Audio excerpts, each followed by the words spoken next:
Hi everyone, welcome to Cooking by Sagris channel.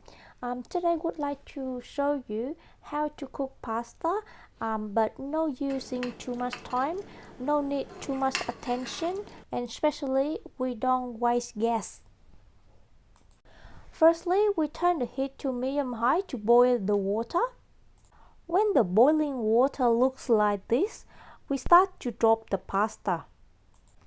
Once we drop the pasta, the bubble from the boiling water will disappear.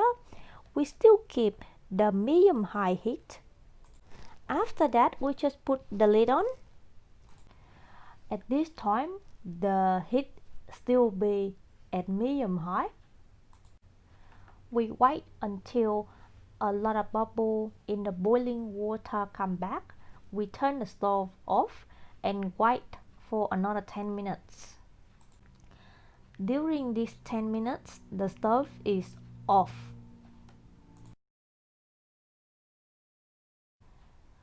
This is the pot of pasta after 10 minutes. The pasta is cooked in the hot water without using gas. Use a spatula to check it out. The pasta is not too soft, not too hard, properly cooked, and just perfect. I hope this video is helpful. If you like it, press a like, subscribe the video, and share to everyone. Thank you for watching.